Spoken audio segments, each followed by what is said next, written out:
천진 나만 청순 가련 새침한 척 이젠 지쳤나 귀찮아 매일 뭐해 어디야 밥은 잘자 baby 자기 여보 보고 싶어. Merancang dan mengelola saluran pemasaran terintegrasi. Saluran pemasaran atau marketing channels adalah sekelompok organisasi yang saling bergantung dan terlibat dalam proses pembuatan produk atau jasa yang disediakan untuk digunakan atau dikonsumsi. Sebagian besar produsen membutuhkan saluran pemasaran guna untuk menjual produk dan jasanya sampai ke pengguna akhir. Adapun contoh dari saluran pemasaran antara lain adalah pedagang grosir atau eceran, agen periklanan, dan lain-lain. Arti penting saluran.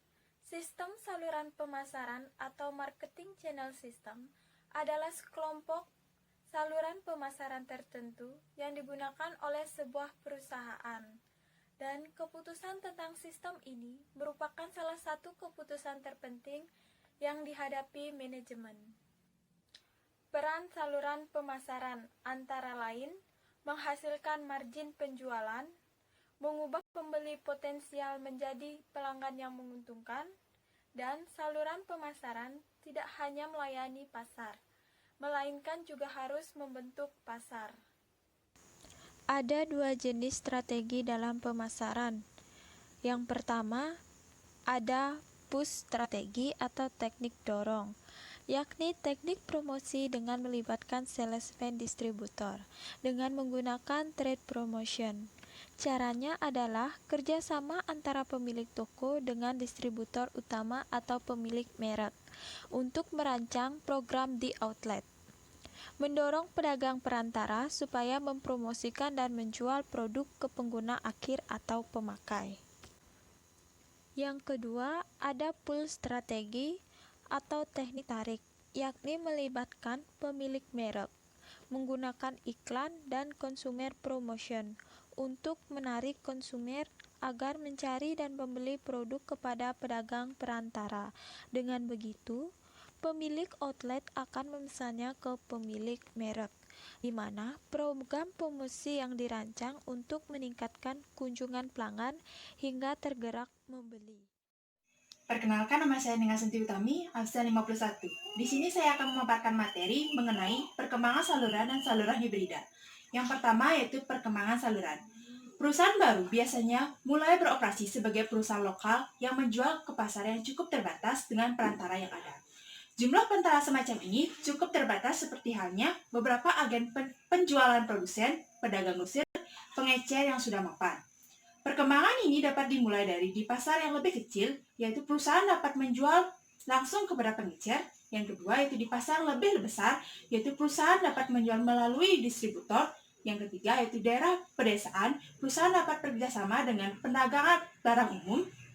Dan yang keempat, di daerah urban, perusahaan dapat bekerjasama dengan perdagangan lini terbatas. Dan yang kelima, di lingkup negara, yaitu dengan waralaba eksklusif atau agen produk penjualan internasional atau pasar internasional. Dan materi yang kedua yaitu saluran hibrida.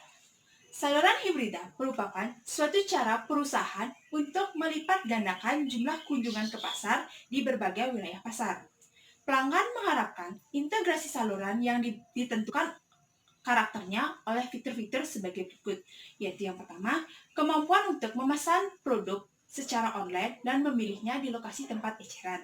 Yang kedua, kemampuan untuk mengembalikan produk yang dipesan secara online ke toko pengecer terdekat. Dan yang ketiga, hak untuk menerima tawaran promosi dan maupun diskon berdasarkan total pembelian online maupun offline. Sekian dari saya, akan lanjutkan oleh rekan saya. Terima kasih. Saya akan menjelaskan mengenai memahami kebutuhan pelanggan. Jadi dalam menjalankan sebuah usaha, kebutuhan pelanggan merupakan hal yang sangat penting. Kenapa? Karena apabila kita sudah memahami apa yang sedang menjadi kebutuhan pelanggan, maka dengan mudah kita akan mudah untuk menawarkan produk kita. Jadi jangan hanya menjadi seorang pemasar yang hanya mampu mendatangkan pelanggan, tapi jadilah seorang pemasar yang mampu mempertahankannya dan merespon serta memahami apa yang menjadi kebutuhan pelanggan, sehingga pelanggan akan menjadi loyal terhadap kita. Jadi berikut saya jelaskan mengenai tipe-tipe pembeli yang dibagi menjadi beberapa kategori. Yang pertama ada pembelanja berdasarkan kebiasaan. Dalam sebuah pembelian, terdapat banyak sekali produk yang dibeli pada kondisi rendahnya keterlibatan konsumen dan tidak adanya perbedaan antar merek yang signifikan. Contohnya, sabun mandi atau pasta gigi. Para konsumen akan memiliki sedikit keterlibatan pada jenis produk itu. Mereka pergi ke toko dan mengambil merek tertentu. Jika mereka mengambil merek yang sama, hal itu karena kebiasaan dan bukan karena kesetiaan yang kuat terhadap merek. Jadi, dalam hal ini, pemasar harus melakukan teknik atau strategi untuk berusaha mengubah keterlibatan rendah produk menjadi keterlibatan tinggi. Kemudian yang kedua ada pencari kesepakatan bernilai tinggi. Jadi maksudnya di sini, pembeli mengetahui kebutuhan mereka dan banyak melakukan penyelidikan saluran sebelum membeli dengan harga serendah mungkin. Yang ketiga ada pembelanja yang mencintai keragaman. Jadi di sini maksudnya, pembeli mengumpulkan informasi di banyak saluran, memanfaatkan layanan sentuhan tinggi, kemudian membeli di saluran favorit mereka tanpa memperhatikan harga. Yang keempat, ada pembelanja dengan keterlibatan tinggi. Di sini mereka mengumpulkan informasi di semua saluran, melakukan pembelian di saluran biaya termurah, tetapi memanfaatkan layanan pelanggan dari saluran sentuhan tinggi. Kemudian lanjut ke jaringan nilai. Jaringan nilai merupakan sebuah sistem kemitraan dan aliansi yang diciptakan perusahaan untuk menyediakan, menambah, dan menghantarkan penawarannya. Jaringan nilai meliputi pemasok perusahaan dan pemasok dari pemasoknya, serta pelanggan segera dan pelanggan akhir mereka. Baik, terima kasih atas waktu yang diberikan kepada saya. Perkenalkan, nama saya Eko Mangyoga Narayana, nomor absen 64. Di sini, saya akan menjelaskan tentang peran saluran pemasaran. Dalam saluran pemasaran, produsen mendelegasikan sebagian tugas penjualan kepada perantara. Delegasi berarti menyerahkan sejumlah kendali atas bagaimana dan kepada siapa produk itu akan dijual. Namun, produsen seringkali bisa mendapatkan efektivitas dan efisiensi dalam melakukan penjualan dengan menggunakan perantara. Peran saluran pemasaran dapat dibagi menjadi 3 bagian, yaitu fungsi dan aliran saluran, tingkat saluran, dan saluran sektor jasa. Baik, yang pertama yaitu fungsi dan aliran saluran. Saluran pemasaran berfungsi untuk menggerakkan barang dari produsen ke konsumen. Saluran pemasaran mengatasi kesenjangan waktu, tempat, dan kepemilikan yang memisahkan barang dan jasa dari mereka yang menginginkannya. Anggota saluran pemasaran melaksanakan sejumlah fungsi kunci, di antaranya yaitu yang pertama, fungsi fisik, hak milik, dan promosi yang membentuk aliran aktivitas ke depan dari perusahaan ke pelanggan. Dan yang kedua yaitu fungsi pemesanan dan pembayaran, yaitu membentuk aliran aktivitas ke belakang dari pelanggan ke perusahaan. Dan yang ketiga yaitu fungsi informasi, negosiasi, keuangan, dan risiko, membentuk aliran 2 arah. Berikut adalah gambar 5 aliran pemasaran dalam saluran pemasaran.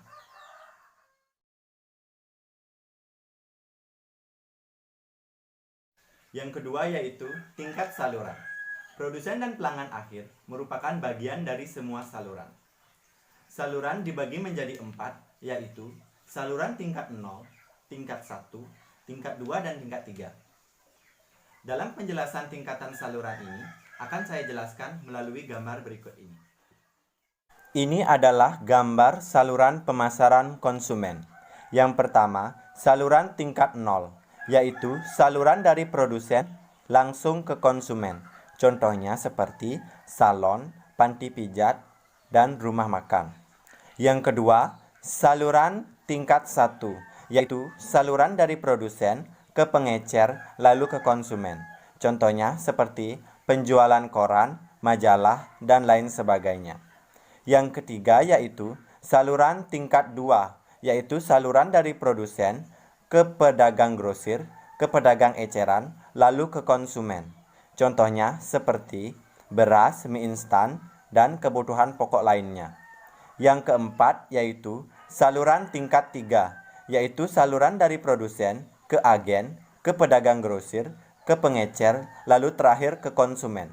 Contohnya seperti produk-produk yang diimpor dari luar negeri. Yang ketiga, saluran sektor jasa. Saluran pemasaran tidak terbatas pada distribusi barang fisik saja. Produsen jasa dan ide juga menghadapi masalah membuat jasa mereka tersedia dan dapat diakses oleh populasi sasaran. Contohnya dalam pemasaran orang, selain hiburan langsung dan terprogram, para penghibur, musisi, dan artis lainnya dapat menjangkau penggemar mereka secara online melalui situs web ataupun media sosial. Baik, sekian pembahasan dari saya. Untuk pembahasan selanjutnya akan dilanjutkan oleh teman saya. Rancangan saluran. Di dalam keputusan rancangan saluran ada 4 poin penting di dalamnya.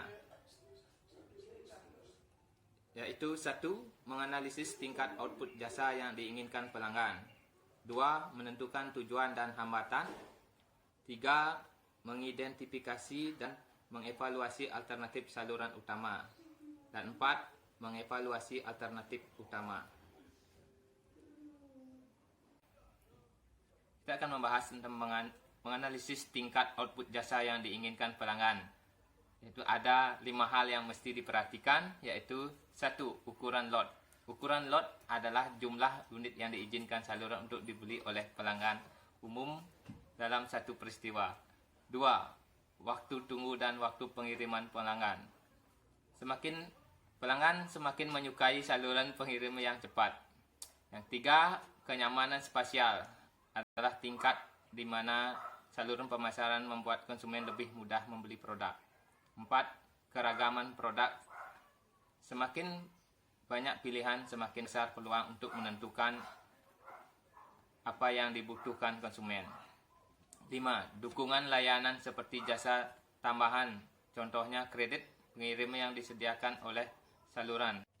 Poin kedua dari keputusan rancangan saluran adalah menentukan tujuan dan hambatan. Tujuan saluran bervariasi tergantung pada karakteristik produk. Misalnya, produk segar memerlukan pemasaran yang lebih langsung. Produk yang dijual dalam jumlah besar seperti bahan bangunan memerlukan saluran yang meminimalkan jarak pengiriman dan jumlah penanganan. Produk non-standar seperti mesin yang dibuat sesuai pesanan dan bentuk bisnis khusus dijual secara langsung oleh perwakilan penjualan perusahaan. Produk yang memerlukan instalasi atau layanan pemeliharaan seperti sistem pemanasan dan pendinginan biasanya dijual dan dipelihara oleh perusahaan atau penyalur waralaba. Produk nilai unit tinggi seperti generator dan turbin sering dijual melalui tenaga penjualan perusahaan dan bukan melalui perantara. Poin yang ketiga dari keputusan rancangan saluran adalah mengidentifikasi dan mengevaluasi alternatif saluran utama. Alternatif saluran digambarkan dalam 3 elemen, yaitu 1. Jenis-jenis perantara. Jenis-jenis perantara di mana perusahaan harus mengidentifikasi jenis-jenis perantara yang tersedia untuk melakukan pekerjaan salurannya. Yang kedua itu jumlah perantara. Perusahaan harus memutuskan jumlah perantara yang akan digunakan pada setiap tingkat saluran. Ada 3 strategi yang tersedia, yaitu distribusi eksklusif, distribusi selektif, dan distribusi intensif. Distribusi eksklusif berarti sangat membatasi jumlah perantara. Sedangkan distribusi selektif bergantung pada beberapa perantara, namun tidak semuanya bersedia menjual produk tertentu. Dan distribusi intensif menempatkan barang atau jasa di sebanyak mungkin gerai. Bagian yang ketiga dari mengidentifikasi dan mengevaluasi alternatif saluran utama adalah syarat dan tanggung jawab anggota saluran. Sekarang ini, setiap anggota saluran harus diperlakukan dengan hormat dan memberikan peluang bagi saluran tersebut untuk menghasilkan keuntungan. Elemen utama dalam bauran hubungan dagang adalah kebijakan harga, kondisi penjualan, hak teritorial distributor, layanan dan tanggung jawab bersama. Poin yang keempat dari keputusan rancangan saluran adalah mengevaluasi alternatif utama. Masing-masing alternatif saluran perlu dievaluasi terhadap kriteria ekonomi kendali dan adaptif. Berdasarkan kriteria ekonomi dievaluasi sesuai dengan tingkat penjualan dan biaya dari masing-masing saluran kendali dan adaptif. Jika menggunakan agen penjualan, perusahaan mendapatkan masalah dalam hal pengendalian agen penjualan, merupakan perusahaan independen yang berusaha memaksimalkan labanya. Agen penjual mungkin berkonsentrasi pada pelanggan yang membeli paling banyak, bukan mengutamakan mereka yang membeli barang produsen. Selain itu, agen penjualan bisa saja tidak memahami secara detail mengenai teknis produk perusahaan atau bagaimana menangani materi promosinya secara efektif, maka perlu dilakukan kendali dan adaptif. Perkenalkan, nama saya Linda Kristiana, nomor absensi 42. Di sini saya akan menerangkan terkait keputusan manajemen saluran. A. Memilih anggota saluran. Bagi pelanggan, saluran merupakan perusahaan. Untuk memfasilitasi pemilihan anggota saluran, produsen harus menentukan karakteristik yang membedakan perantara yang lebih baik. Mereka harus mengevaluasi jumlah tahun dalam bisnis, lini lain yang dijual, pertumbuhan dan catatan laba, kekuatan, keuangan, serta kerjasama dan reputasi lainnya.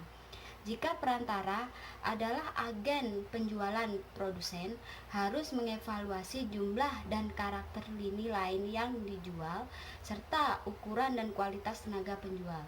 Jika perantara adalah department store yang menginginkan distribusi eksklusif, produsen harus mengevaluasi lokasi, potensi pertumbuhan masa depan dan jenis pembeli. B. Melatih dan memotivasi anggota saluran. Perusahaan harus memandang perantaranya dengan cara pandang yang sama seperti mereka memandang pengguna akhirnya. Perusahaan harus menentukan kebutuhan perantara dan membentuk positioning saluran seperti penawaran saluran yang disesuaikan untuk memberikan nilai yang tinggi kepada perantara-perantara ini. Kemampuan produsen sangat beragam dalam mengelola distributor. Kekuatan saluran atau channel power adalah kemampuan untuk mengubah perilaku anggota saluran sehingga mereka akan mengambil tindakan yang tidak akan mereka lakukan. Produsen dapat menggunakan jenis-jenis kekuatan berikut ini. Memperluas kerjasama. Selanjutnya, kekuatan koeresif. Produsen mengancam untuk menarik sumber daya atau menghentikan hubungan jika perantara tidak mau bekerja sama. Kekuatan penghargaan. Produsen menawarkan manfaat ekstra kepada perantara karena berhasil melaksanakan tindakan atau fungsi tertentu. Selanjutnya, kekuatan resmi. Kekuatan resmi, produsen menuntut perilaku yang dijamin di bawah kontrak. Sepanjang perantara memandang produsen sebagai pemimpin resmi, kekuatan resmi akan berhasil. Selanjutnya, kekuatan ahli. Produsen mempunyai pengetahuan khusus yang dihargai oleh perantara. Meskipun demikian, setelah perantara mendapatkan keahlian ini, kekuatan ahli melemah. Produsen harus terus mengembangkan keahlian baru sehingga perantara selalu ingin melanjutkan kerjasama. Kekuatan acuan produsen sangat dihormati sehingga perantara bangga berhubung dengannya. C. Mengevaluasi anggota saluran. Produsen harus mengevaluasi kinerja perantara terhadap standar-standar seperti perolehan kuota penjualan, rata-rata tingkat persediaan, waktu pengiriman, pelanggan, perawatan, barang yang rusak dan hilang, dan kerjasama dalam program promosi dan pelatihan. D. Memodifikasi rancangan dan pengaturan saluran. Produsen harus selalu meninjau dan melakukan modifikasi rancangan dan pengaturan salurannya. Produsen akan memodifikasi rancangan dan pengaturan salurannya ketika saluran terdistribusi tidak bekerja seperti yang direncanakan.